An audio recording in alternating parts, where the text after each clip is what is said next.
আমরা এতক্ষণ দেখেছি ডিভিডেন্ড ডিসকাউন্ট মডেল, এখন আমরা দেখবো প্রাইস টু আর্নিং রেশিও। বলতেছে the price earning ratio and growth opportunity.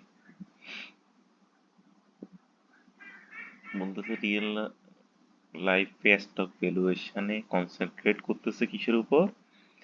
Price earning রেশিওর উপর।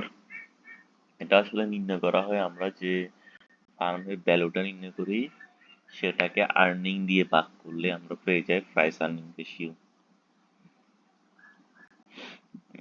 Our discussion of growth opportunity shows why stock market analysts focus on the PE ratio. বলতেছে আমরা যে আগে একটা প্রতিষ্ঠানের কথা বললাম, ক্যাশ কাউ আর গ্রোথ প্রসপেক্ট, দুইটার আর্নিং ছিল 5 টাকা করে, কিন্তু গ্রোথ ফার্মে তার টাকার মধ্যে 60% আবার রিইনভেস্ট করছে, তার আরওই ছিল 15%। আর ক্যাশ কাউ কি করছে, তার সব টাকা ডিভিডেন্ড হিসেবে দিয়ে দিছে। ক্যাশ কাউয়ের প্রাইস ছিল 40 টাকা, আর এটার আমরা ফি রেশিও যখন বের করতেছি তখন ফি রেশিও বের হচ্ছে 8। আর গ্রোথ প্রসপেক্ট বিক্রি হচ্ছিল 57 টাকা 14 পয়সা, আর এর প্রাইস দিয়ে আমরা ভাগ করলে আমরা পাচ্ছি 11.4। তার মানে আমরা এখান থেকে বুঝতে পারতেছি যে কি কোন প্রতিষ্ঠানটার অপরচুনিটি ভালো, এই যে গ্রোথ ফার্মটার। তার মানে এখান থেকে ফি রেশিও দ্বারা কি দেখা যায়, এক্সপেক্টেড গ্রোথ অপরচুনিটি দেখা যায়। এই যে we can see how growth opportunity show up in fee ratio by rearranging the equation. আমরা এই ইকুয়েশনটাকে তাহলে রিঅ্যারেঞ্জ করি, এই যে এটার সাথে আর্নিং দিয়ে ভাগ করি, তাহলে আমার ইয়াটা কি হচ্ছে, আমার ইকুয়েশনটা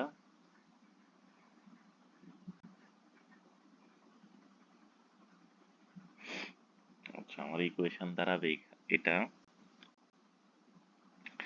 বলতেছে এখানে প্রেজেন্ট, যখন present value of growth opportunity হবে 0, ফি 0 হবে E1 ডিভাইডেড বাই কে। এই আর কি, এই যে এই জিনিসটা E1, এটা এর পাশে গেলে E1 divided by K. The stock is valued likely a narrow non-growing perpetuity of E1. The P/E ratio is just 1 by K. However, as PVGO become an increasingly dominant contributor to price, P/E ratio can rise dramatically. আচ্ছা মোট কথা আমাদের প্রাইসের যে ইকুয়েশনটা ছিল ওটা থেকে E1 কে পাশে নিয়ে আসলে আমার ইকুয়েশনটা এরকম দাঁড়ায়, the ratio of present value of growth opportunity to E by K has a straightforward interpretation মানে এই জিনিসটা বলতেছে it is the ratio of the component of farm value due to growth opportunity। এটা ক্যালকুলেট করলে যে ভ্যালুটা পাবো সেটা হচ্ছে ওই ভ্যালু কিসের কারণে, যে ভ্যালুটা গ্রোথ অপরচুনিটির কারণে, to the component reflecting asset, যেটা কি অ্যাসেটে রিফ্লেক্ট করতেছে। When future growth opportunity dominate the estimate of total value, the firm will command a high price relative to current earning. বলতেছে যে প্রতিষ্ঠানের ভ্যালুর মধ্যে গ্রোথ অপরচুনিটি ডোমিনেট করতেছে তাদের কি, তাদের ফি রেশিওটা বেশি হবে। এই জন্য বলতে তাইলে বলা যায় কি high PE multiple indicate that a firm enjoy ample growth opportunity. এখন বলতেছে Alphabet already highly profitable firm, তাদের পি রেশিও হচ্ছে কত 26.4 2022 সালে, indicate that it has substantial growth opportunity if it market capitalization rate is about 10%. We can use equation 18.7 to infer the ratio of its growth opportunity of asset in place.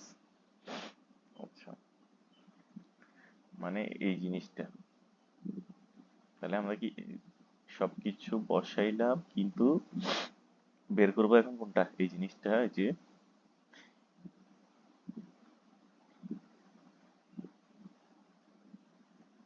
we can use equation 18.7 এই ইকুয়েশনটা use করে to infer the ratio of growth opportunity to asset. অ্যাসেটের growth opportunity কত সেটা নির্ণয় করতেছি। এবার সেই জিনিসটা কোনটা, এই যে এই জিনিসটা, এটা নির্ণয় করলে আমরা পাচ্ছি 1.64।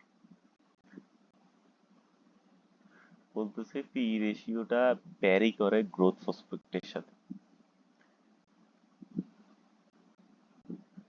আচ্ছা আমরা বলতেছে বিটুইন 2021 and 2022 পেপসিকোর ফি রেশিও ছিল 20.6 আর সেখানে অ্যাডিসনের ছিল 15.7। এটা দ্বারা আসলে বুঝে না যে PepsiCo was over price compare to Connett. এটা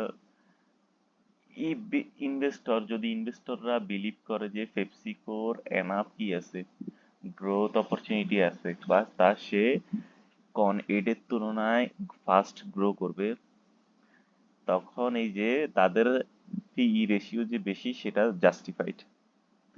that is investor might will pay higher price per dollar of current earning. So তারা কি, এই যে ইনভেস্টর গুলো কি হায়ার প্রাইস প্রদান করা হবে কারেন্ট আর্নিং এর বিপরীতে। If they expect that earning stream to grow more rapidly. In fact, PepsiCo growth rate has been consistent with higher PE multiple over this period returning. আচ্ছা, we conclude that PE ratio reflect the market optimism concerning a firm growth prospect. মানে হচ্ছে ফি ratio দ্বারাও reflect হয় ফার্মের growth opportunity. এখন অ্যানালিস্টকে decide করতে হবে তারা কি মোর নাকি less optimistic than the believe implied by the market multiple. তারা যদি মার্কেট মাল্টিপল থেকেও বেশি মাল্টিপল থেকে অপটিমিস্টিক হয়, তাহলে তারা কি হবে, তারা কি করবে, ওই শেয়ারটা ক্রয় করার জন্য রিকমেন্ড করবে। আচ্ছা বলতেছে there is a way to make this insight more precise. আচ্ছা look at the constant growth DDM formula. আমরা ডিডিএম ফর্মুলায় ফি জিরো বের করছি কিভাবে, D one divide by K minus G. Now recall that investor equal the earning, বলতেছে dividend equal the earning that are not reinvested in the farm. আমরা আবার D one সমান সমান পাইছি কি, আচ্ছা ডি1 মানে হচ্ছে সামনের বছর যে ডিভিডেন্ডটা দিবে, বি মানে কি যেটা আবার কি করা হবে, রিইনভেস্ট করা হবে। তার মানে আমরা ডিভিডেন্ড, সামনের বছরের ডিভিডেন্ডটাকে এভাবে নির্ণয় করতে পারি, E one into 1 minus B. B মানে কি সামনের বছরের ইনকামে যে অংশটা কি করা হবে, রিইনভেস্ট করা হবে। যেমন আমাদের ওখানে আর্নিং ছিল 5 টাকা, 5 টাকার মধ্যে রিইনভেস্ট করে দিছে 60%, তাহলে 1 থেকে 60% মাইনাস করে দিলে আর 40% থাকে, তাহলে সামনের বছর আমার কত আর্নিং ডিভিডেন্ড হিসেবে পে করবে 2 টাকা, 5 ইন্টু 0.4, তাহলে 2 টাকা বের হয়। আর আমরা বের করছি যে কি গ্রোথ ইকুয়াল টু আর ওই, গ্রোথ ইকুয়াল টু আর ওই ইন্টু বি। আমরা যদি এগুলাকে এখন কি এই সূত্রে ডি1 এর জায়গায় এই জিনিসটা, তারপরে কে মাইনাস জি এর জায়গায় কি, সরি এই গ্রোথের জায়গায়, এখানে এই যে গ্রোথের জায়গায় আর ওই ইন্টু বি বসাই, তাহলে আমার ইকুয়েশনটা হবে কিরকম, এই যে এটা। এখন আমার এখান থেকে যদি আর্নিংসটাকে এর পাশে নিয়ে আসি, তাহলে আমি কি পেয়ে যাচ্ছি, প্রাইস আর্নিং রেশিও, আর সেটা কিভাবে ক্যালকুলেট করতে হবে সেই জিনিসটা। এখন এই যে এই সূত্র থেকে দেখতেছি যে আমরা কি যখন আরওই বৃদ্ধি পায় তাহলে প্রাইস আর্নিং রেশিও বৃদ্ধি পায়। This make sense because high ROE project give the firm good opportunity for growth. আমরা আগেও দেখছি যে কি যে প্রতিষ্ঠানে আরওই বেশি সেগুলোর গ্রোথের অপরচুনিটিও বেশি। আবার we also can verify that PE ratio increase for higher plowback. Higher plowback বলতে কি, আমার এর যদি কি হয় B, as long as ROE exceed কে, আমার যদি এখানে বি এর ভ্যালুটাও বৃদ্ধি পায় তাহলে কি হবে, আমার পি রেশিওটা বৃদ্ধি পাবে। This to make sense when a firm has a good investment opportunity, the market will reward it with higher fee multiple। এই যে আমরা আগে দেখছি কি, যে সকল প্রতিষ্ঠানের গ্রোথ অপরচুনিটি ভালো তার ফি রেশিও কি হবে, বেশি হবে। If it exploits those opportunity more aggressively by flowing back more earning into those opportunity। আচ্ছা, মানে সে যদি আরো কি আরো বেশি টাকায় নিয়ে সেখানে কি ইনভেস্ট করে, তখন কি হবে, ফি রেশিও বেশি দেখা যাবে।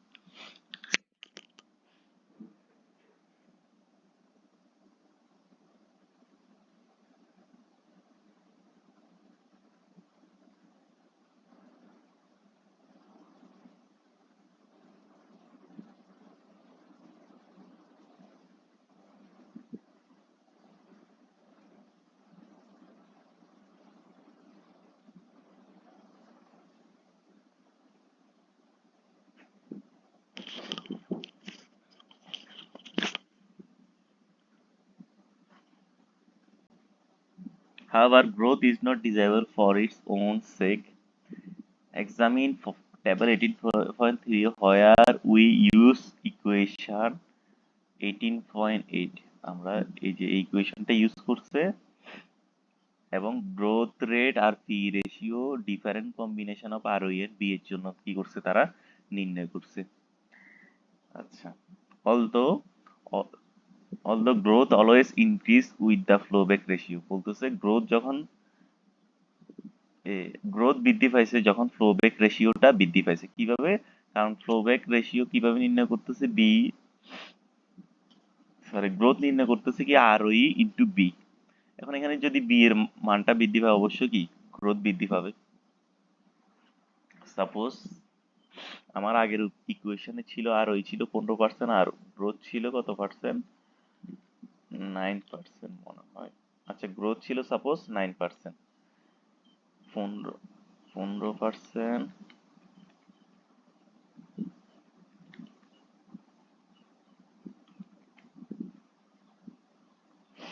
সরি রিটেনশন ছিল 60%, 15% আর 60%। এখন আমার যদি এখানে রিটেনশনটাকে 60% থেকে আমি যদি এখন 70% করি, তখন আমার গ্রোথ রেটটা আরো বৃদ্ধি পাই যাবে। যখন 60% ছিল, 15% আর 60% ছিল, আমার গ্রোথ ছিল 9%। এখন আমি যদি 70% করি তাহলে হয়ে যাচ্ছে 10.5%। এই ইকুয়েশনটা বের করে আপনারা দেখে নিতে পারেন। জি।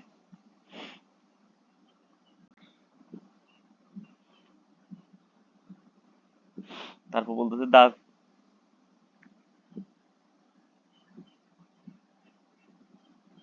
the fee ratio does not, বলতেছে যে কি গ্রোথ বাড়ার সাথে সাথে growth always increases the plowback ratio.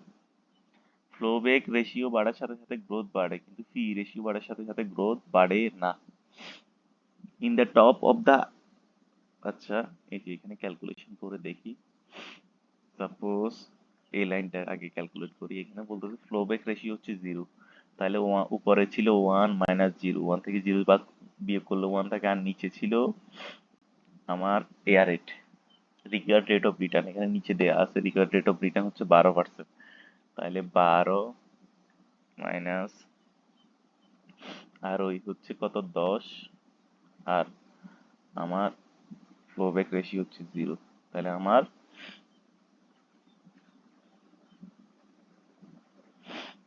কি বের হচ্ছে, তাহলে আমার আর ওই বের হচ্ছে 8.333।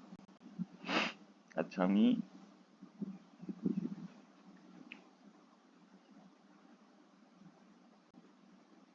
তাহলে আমার গ্রোথ বের হবে 0। গ্রোথ রেট বের করবো কিভাবে, আর ওই ইন্টু বি। এটা থেকে এটা গুণ করলে, এটা থেকে এটা গুণ করলে, এটা থেকে গুণ করলে, যেটাই গুণ করি না কেন আনসার 0ই হবে। আর এখানে আসি 0.10 ইন্টু 0.25 গুণ করলে আমার বের হচ্ছে 2.5%। 0.12 আর 0.25 বের করলে বের হবে 3, 0.14 আর 0.25 বের করলে বের হবে 3.5। এখানে আসি এই যে 0.10 আর 0.05 গুণ করলে হবে 5, আচ্ছা, এখানে বের করছে আবার কি, প্রথমে এখানে গ্রোথটা বের করছে, তারপর এখানে আমার বের করতেছে ফি রেশিও। যেহেতু আমার যখন ফ্লোব্যাক রেশিও কি হচ্ছে, জিরো হচ্ছে, তখন আমার কি হচ্ছে না, আর ওইতে কোনো প্রকার চেঞ্জে হচ্ছে না, যতই আর ওই বাড়ুক না কেন সেটা চেঞ্জ হচ্ছে না। এই যে এই জিনিসটা এখানে বলছে,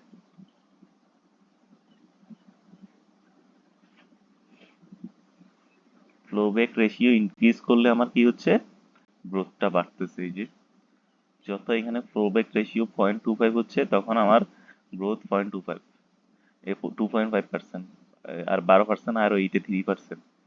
যখন আমার এটা 0.50 হয়ে গেছে তখন আরো বেড়ে যাচ্ছে। যখন ফ্লোব্যাক রেশিও আরো বাড়াইছি তখন আমার কি গ্রোথটা আরো বেড়ে যাচ্ছে।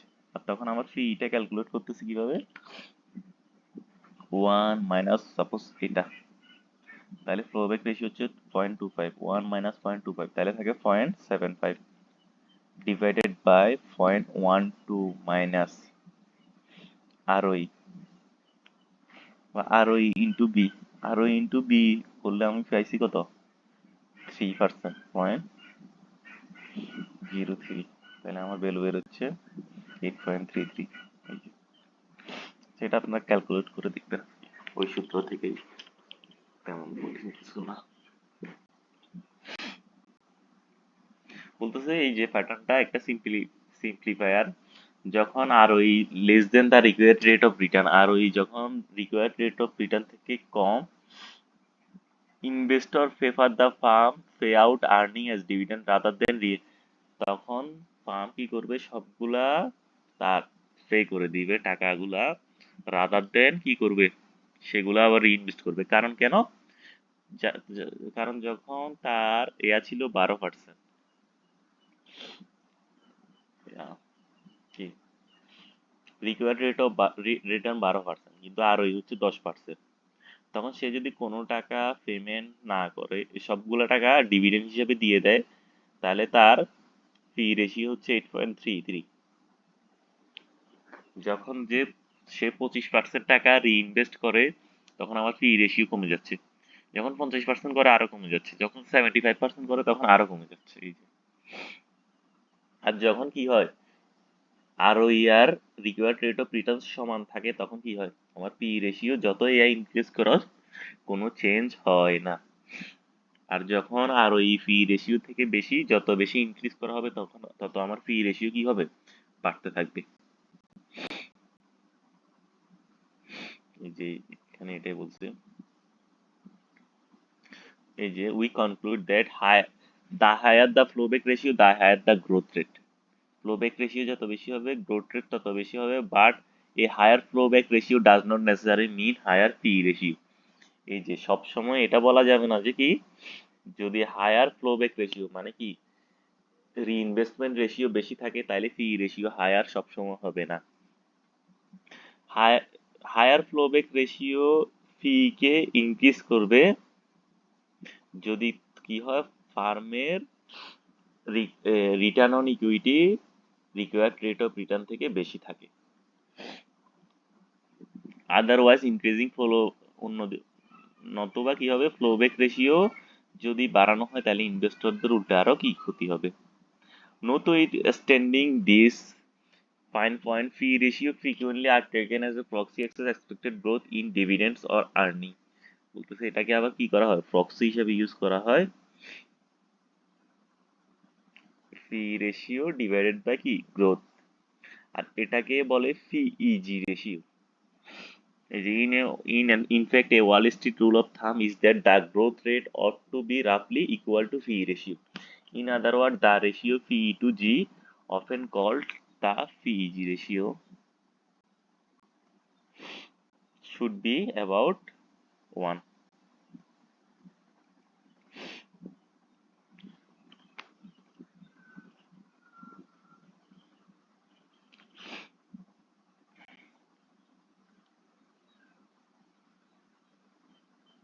এই যে বলতেছে যে কি, ফি রেশিও পেনি কোম্পানি, আচ্ছা এখানে বলতেছে কোকা কোলার PE ratio 15, the company to be growing at about 15% per year.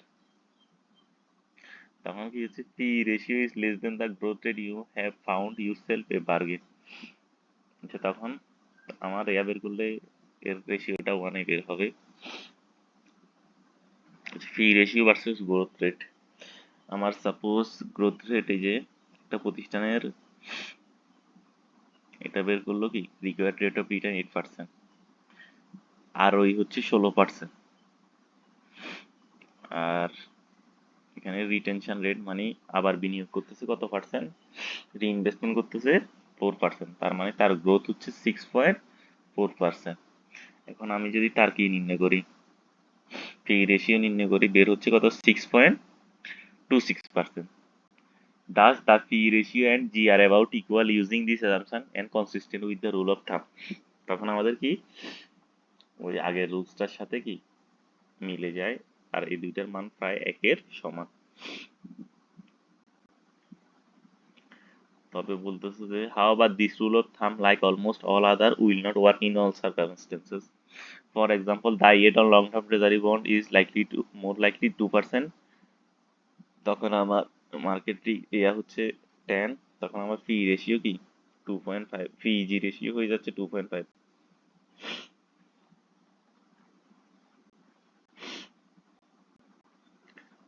The importance of growth opportunity is most evident in the valuation of a startup firm. Growth opportunity এই জিনিসটা startup ফার্মের জন্য বেশি important. For example, এই যে the market value of Tesla stock in 2021, সেটা ছিল কি বেশি ছিল কার থেকে, combined value of Ford, GM, Honda and Toyota. যদিও এটা নেট ইনকাম ছিল কি বাকিগুলা 1/10।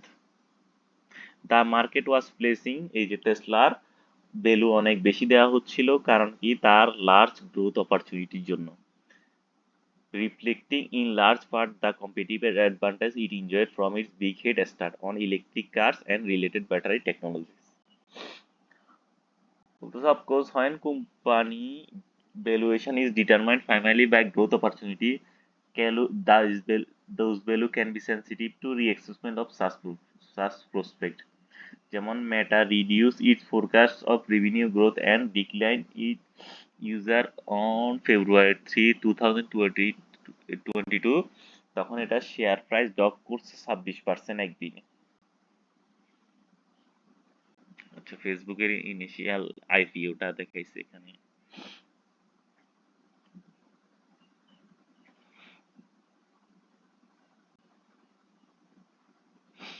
আচ্ছা, P ratio and stock risk. Riskier stock গুলার আমরা একটু আগে যে আলোচনা করছি সেখান থেকে দেখছি কি, যেগুলার স্টক গুলার রিস্কি সেগুলোর কি হবে, পি রেশিও কম হবে। সেটা আমরা এখন কি এখানে দেখি। আমরা তো পাইলাম যে পি রেশিওর সূত্র হচ্ছে এটা 1 - b k - g।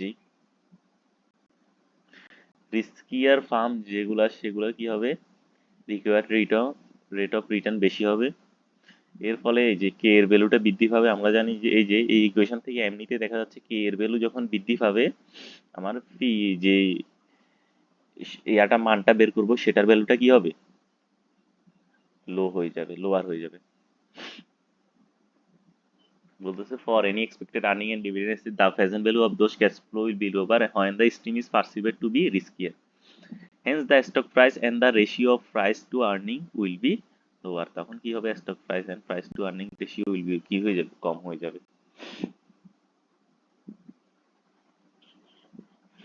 কারণ কি আমার রিস্ক প্রিমিয়ামটা বেড়ে যাবে, রিস্ক প্রিমিয়াম বেড়ে যাওয়ার কারণে আমার রিকোয়ার্ড রেট অফ রিটার্নও কি হয়ে যাবে, বেড়ে যাবে। রিকোয়ার্ড রেট অফ রিটার্ন যখন বেড়ে যাবে, এই অংশটা বেড়ে গেলে আমার ফি রেশিওটা কমে যাবে। Of course, you can find many small risky startup company with very high PE multiples. This does not, বলতেছে কি, বলতেছে ছোট কিন্তু রিস্কি স্টার্টআপ কোম্পানিগুলার ফি মাল্টিপলটা অনেক বেশি। বলতেছে তাইলে কি এটা আমাদের যে এতক্ষণ ধরে যে পড়াটা এটা দেখলাম এটার সাথে কন্ট্রাডিক্ট করে? বলতেছে বলতেছে এটা কন্ট্রাডিক্ট করে না। The PE multiple should fall with risk. PE মাল্টিপলটা কি হবে, রিস্কের সাথে কি করবে, ফল করবে। Instead it is evidence of the market expectation of high growth rate for those company. এই যে তার হাই ভ্যালুটা কেন, কারণ তার কি গ্রোথ অপরচুনিটিও বেশি। হাই এই যে high risk firm will have lower PE ratio holding always equal. এই যে এই জন্যই বলা হয় মূলত কি হাই রিস্ক ফার্মগুলার ফি রেশিও কম হয়, holding all is require equal, অন্য সব বিষয়ে কনস্ট্যান্ট থেকে শুধুমাত্র কি বৃদ্ধি পাবে, রিস্ক বৃদ্ধি পাবে। Given a growth projection the PE multiple will be lower when risk is perceived to be higher. সেটা তো পড়লামই।